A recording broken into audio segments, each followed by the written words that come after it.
Selanjutnya yang akan kita bahas adalah bagaimana solusi dari persamaan diferensial ini yang sekarang di sebelah kanannya adalah fungsi trigonometri juga, dalam hal ini fungsi sinus. Dan kalau kalian ingat ketika sisi kanan ini 0, kita menyelesaikan persamaan ini di free vibration kemarin, solusi yang bagian kiri ini juga adalah fungsi trigonometri. Ingat ya, kalau masih ingin mereview video sebelumnya, bisa ditonton video mengenai free vibration. Jadi, di sini solusi ini adalah trigonometri, dan bagian ini juga gaya yang bekerja adalah fungsi trigonometri. Jadi, bagaimana solusinya? Solusinya juga akan menjadi gabungan dua fungsi trigonometri. Ini hasil dari penyelesaian persamaan non-homogeneous differential equation itu. Persamaan diferensi orde kedua non-homogeneous. Jadi itu persoalan matematika juga. Lagi saya tidak akan masuk terlalu dalam bagaimana memperoleh ini. Bisa dipelajari di matematika. Kurang lebih persamaannya yang penting dipahami adalah apa yang bisa disampaikan dari persamaan ini, bukan sisi matematisnya ya. Jadi kalau dilihat, ini ada dua bagian dari solusi tersebut. Ini bagian yang pertama, ditambahkan bagian yang kedua, jadi solusinya cukup panjang di sini ya. Tapi yang perlu diperhatikan adalah lihat nilai W di bagian trigonometri tersebut. Ini ada WN di depan kosinus dan ini sin juga WN. Ingat, ini adalah solusi yang mirip seperti free vibration kemarin, tergantung dari frekuensi alami dari single degree of freedom sistemnya ya. Jadi yang tergantung dari K atau M. WN itu adalah akar K per M ya. Ini yang kemarin kita pelajari. Dan yang kedua, ada solusi yang menggunakan parameter W di sini. Sin trigonometrinya sin WT ini adalah gaya yang bekerja. Ini kontribusi dari gaya yang bekerja. Dan W sama WN ini tidak sama ya dalam hal ini ya. Nanti akan kita lihat apa pengaruhnya kalau W sama WN ini sama nilainya. Ya, sementara W sama WN tidak sama. Ini adalah frekuensi gaya yang bekerja kepada sistemnya. Kalau WN adalah frekuensi alami sistemnya. Nah, bagian yang disebabkan oleh frekuensi alami atau kontribusi dari sistemnya ketika dia berdeformasi didorong oleh gaya anginnya, itu namanya complementary solution ya, yang ini, atau ini transient. Transient itu sementara. Jadi ini solusinya. Bagian yang disebabkan oleh angin, dalam hal ini sebagai beban luar, itu namanya particular solution atau steady state solution. Jadi maksudnya ini apa? Apa yang penting dari sini? Ini kalau nanti kalian perhatikan khususnya pada saat damping bekerja, ini lama-lama transient solution ini akan mendekati nol karena ada fungsi damping yang bekerja. Kalau sementara sih kalau tidak ada damping, undamp, ini tidak akan nol. Tapi lama-kelamaan solusi itu akan mendekati steady state, akan mendekati bagaimana pergerakan dari angin yang bekerja. Jadi intinya, kalau ada beban luar yang bekerja, lama-lama gerakan dari single degree of freedom itu, SDOF-nya itu akan mendekati irama dari gaya yang bekerja tersebut. Kalau iramanya adalah harmonik, maka bendanya akan bergetar selama-kelamaan mengikuti harmonis tersebut. Sama seperti ayunan anak-anak tadi saya bilang, awalnya mungkin ayunan anak-anak itu agak sedikit masih memberikan perlawanan sehingga belum terlihat harmonik. Lama-lama kalau kita ayun dengan irama, ayunan tersebut akan mengikuti irama kita mendorongnya. Kira-kira analoginya begitu. Jadi ini yang menjadi perhatian kita. Nah, kalau kita plotkan kurva dari steady state respon tadi, ya, iramanya itu mendekatin bentuk pola luar tadi ya. Ini garis putus-putus ini, itu mendekati bentuk dari gaya luar tersebut. Dan yang ini, yang garis solid, tidak putus-putus, itu adalah total response. Itu penjumlahan dari steady state dan transient. Jadi kalau ini kalian plotkan, ya, kedua persamaan ini dijumlahkan, ya, itu bentuknya seperti garis yang tebal ini. Ya, saya lompat sebentar ke bagian yang mengalami damping supaya bisa ada bayangan. Ini kasus grafik kalau dia damping dipertimbangkan. Ini total responnya kembali tadi sama dengan garis solid, dan yang putus-putus ini adalah steady state yang kontribusi dari gaya angin yang bekerja. Nah, kalau kalian perhatikan lama-lama total respon itu mendekati steady state solution. Ya, ini artinya setelah satu kali gelombang, dua kali gelombang, mungkin 3 kali gelombang, dia sudah mengikuti steady state respon. Jadi itu yang penting diingat, bahwa walaupun secara matematis kelihatan kompleks di situ, hal yang bisa dipegang dari persamaan itu adalah bahwa lama-kelamaan goyangan atau vibrasi yang dialami oleh SDOF-nya akan mendekati vibrasi yang menyebabkannya, yang dalam hal ini adalah harmonik yang disebabkan oleh angin yang bekerja, misalkan contohnya gitu ya.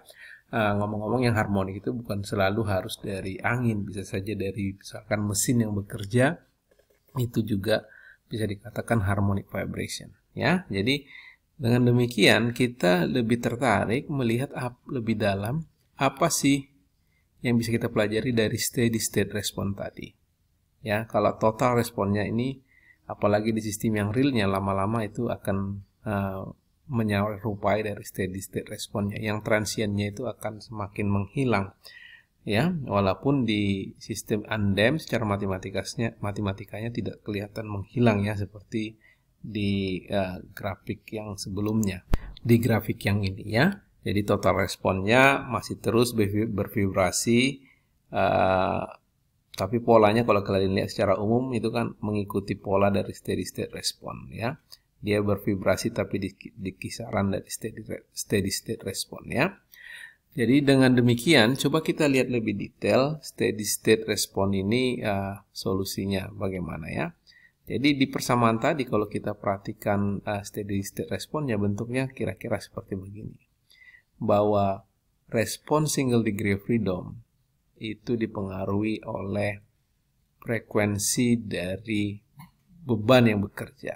Tentunya ada juga faktor-faktor lain. Di sini frekuensinya si gaya, ini frekuensi SDOF-nya, ini amplitude gaya yang bekerja dibagikan dengan kekakuan dari sistemnya, ya. Nah, kalau misalkan ini bagian yang sebelah saya lingkarin ini kita buang, ya, kalau misalkan ini kita ambil dari persamaan itu, kita akan dapat bagian yang sebelah kiri ini, ya. Bagian sebelah kiri ini namanya static deformation, sama seperti sebuah benda, misalkan sebuah benda single degree of freedom atau seperti cantilever, ya. Kalau dia dikasih gaya PO dan dia akan berdeformasi sebesar U misalkan, itu akan tergantung dari kekakuan dari cantilever tersebut. Itu, nah, U-nya itu PO per K. Atau seperti pegas, ya, ibaratnya juga seperti pegas. Ini kan kalau kita kasih gaya tarik begini, ya, kalau kita tahu kekakuan dari pegasnya, deformasi seberapa jauhnya dia ini, ya, atau gaya yang bekerja itu kan kekakuan kali U-nya, atau U-nya adalah PO dalam hal ini PO dibagi K, ya. Jadi ini di sini terlihat bahwa steady state solution itu mengandung satu komponen yang menggambarkan static deformation. Jadi maksudnya kalau misalkan gayanya itu bukan dinamis, ya. Jadi seperti kita menempatkan benda itu di situ secara pelan-pelan atau efek dinamisnya tidak ada, solusinya adalah PO per K. Makanya di contoh soal yang sebelumnya juga sudah saya perlihatkan, untuk mencari K kita bisa membagikan juga gaya yang bekerja dibagikan deformasi yang terjadi di contoh soal yang mengenai water tank atau tangki air yang kemarin kita bahas di free vibration ya. Nah, jadi ini apa ini? Bagian yang kedua ini. Inilah namanya efek dinamisnya tadi. Efek dinamik. Jadi kalau sebuah gaya bekerja pada single degree of freedom, itu akan beda pengaruhnya kalau beban ini bekerja secara statis, pelan-pelan tidak ada efek dinamisnya, dibanding dengan kalau dia bekerja secara dinamis, atau juga kalau nanti dia ditaruh secara tiba-tiba, secara impact. Ini namanya efek dinamisnya. Ya. Nah, kalau kita plotkan ya efek dinamis tadi bagian yang kanan ini dia di bagian yang vertikal ya, sinusnya ini sementara kita ambil bagian ini saja yang kita plotkan ya, karena ini sinus ini kan akan berganti-ganti terus berfluktuasi seperti fungsi sinus ya. Kalau yang kita plotkan itu bagian ini saja, ini konstantanya ini, nilai konstanta ini ya, itu kita plotkan terhadap frekuensi rasio namanya, rasio antara frekuensi gaya luar yang bekerja dibagikan dengan frekuensi alami dari sistem single degree of freedom. Jadi kalau yang bagian yang ini kita plotkan, karena dia nilainya kan akan berganti sesuai dengan nilai omega per omega n ya. Jadi kalau yang bagian ini kita plotkan itu di bagian sebelah sini, dan fungsi yang ini di sebelah sini ya, itu hasilnya akan seperti terlihat di sini ya. Ini mungkin efek dinamiknya saya hapus dulu biar kelihatan jelas. Ini efek dinamik ya. Nah, ini hasilnya kalau misalkan frekuensi rasionya dari 0 sampai 3. Nah, yang menarik ya, kalau kondisi rasio antara omega dan omega n itu 1 ya, nilainya itu menjadi sangat besar, tak terhingga. Ini kurvanya akan naik sampai tak terhingga, baik kurva kiri atau kurva kanan. Nah, jadi ini mendekati 1 dari kiri ya, 0,99 gitu.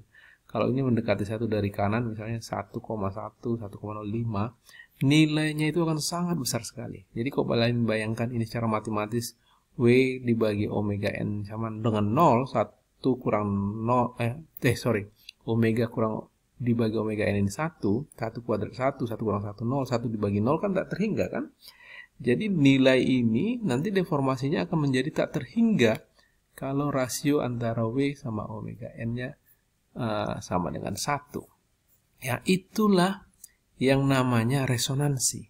Ya, resonansi namanya itu. Ketika omega dibagi dengan omega n itu sama dengan 1, deformasi yang dialami oleh struktur kamu itu akan mencapai tak terhingga.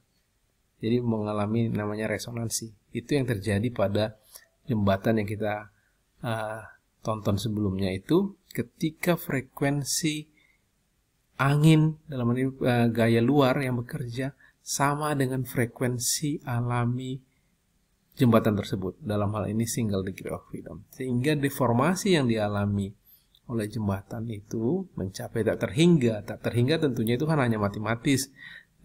Jadi jembatannya tidak mampu lagi menahan beban atau deformasi yang cukup besar sehingga akhirnya dia runtuh. Itu kira-kira. Nah, itu perilaku yang penting diingat dari harmonic vibration. Kita memahami yang namanya resonansi.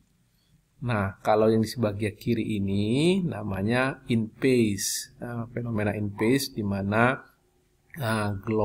frekuensi gaya yang bekerja itu lebih kecil dari frekuensi alami. Sebaliknya, kalau frekuensi yang bekerja lebih besar daripada frekuensi alami, itu namanya getaran out of phase. Ya, sedikit terminologi saja. Tapi yang penting dilihat di sini adalah fenomena resonansi yang bisa terjadi pada bangunan single degree of freedom system. Ya.